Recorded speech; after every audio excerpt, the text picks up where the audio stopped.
kita yakin, kita sadar bahwa kehidupan kita bergelimang dengan nikmat Allah. Seorang salaf bernama Abul Mughirah yang hidup di abad kedua Hijrah. Beliau seorang yang alim, yang faqih, ahli hadis dari Himsah. Himsah itu berarti Suriah hari ini. Ketika beliau ditanya, "Kaifa asbahta ya Abul Mughirah?" Qala asbahtu mughraqina bi ni'amillahi ajizina an syukriha. Ketika beliau ditanya, "Wahai Abul Mughirah, bagaimana keadaan Anda di pagi hari ini?" Maka kata beliau, "Pagi hari ini saya merasa berada dalam gelimang nikmat Allah Subhanahu wa taala, sementara saya tidak mampu untuk mensyukurinya."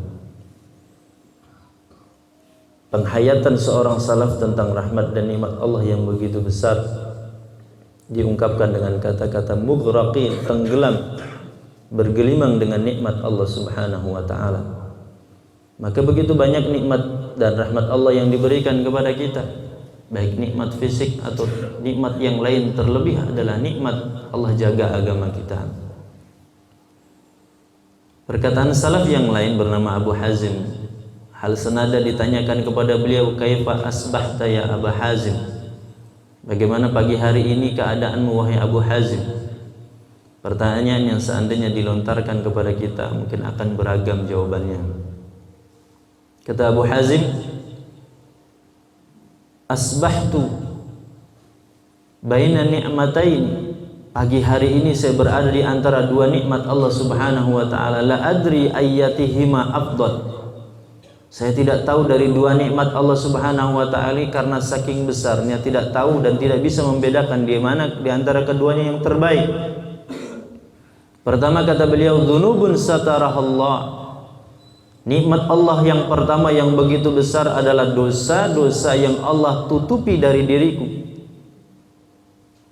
Aib, dosa dan kesalahan yang Allah tutup dari diriku. Sehingga kata beliau, la tastati'u ahadun ayyu'irani biha. Dengan ditutupnya dosa-dosaku, kesalahanku, maka kata Abu Hazim, tidak ada seorang pun akhirnya kemudian menjelek-jelekkanku, mencelaku dan menghinaku. Kemudian yang kedua kata Abu Hazim adalah mawaddatun qadhafahallahu fi qulubil ibad la yablughuha amali. Nikmat yang kedua, Allah Subhanahu wa taala jadikan hati manusia senang kepadaku. Allah jadikan hati manusia dekat kepadaku.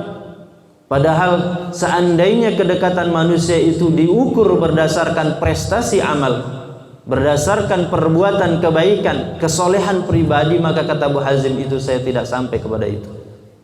Tetapi nikmat-nikmat itu Allah berikan kepadaku, di pagi hari ini aku sudah merasakannya. Maka nikmat Allah yang begitu banyak yang diberikan kepada kita, mudah-mudahan kita mampu untuk mensyukurinya. Semakin kita bersyukur, kata Allah Subhanahu wa taala, la azidannakum wa la in kafartum inna adzabi lasyadid. Kalau kita bersyukur kepada Allah, maka Allah akan tambah nikmat-nikmat itu. Tetapi sebaliknya ketika kita mengkufuri nikmat Allah, maka Allah akan berikan hukuman dan sanksi kepada kita. Cara di antara cara mensyukuri nikmat Allah Subhanahu wa taala, ketika kita diberikan nikmat kesehatan mata oleh Allah Subhanahu wa taala, maka gunakan mata itu untuk kebaikan yang diridhai oleh Allah Subhanahu wa taala. Ketika kita diberikan nikmat kesehatan dan kesempurnaan pendengaran, maka gunakan nikmat kesehatan itu untuk mendengarkan hal-hal yang baik yang diridhai oleh Allah Subhanahu wa taala. Ketika kita diberikan nikmat tangan yang sempurna, berfungsi utuh, maka gunakan kenikmatan tangan ini untuk hal-hal yang baik yang diridhai oleh Allah Subhanahu wa taala. Demikian juga kaki, bahkan seluruh anggota tubuh kita.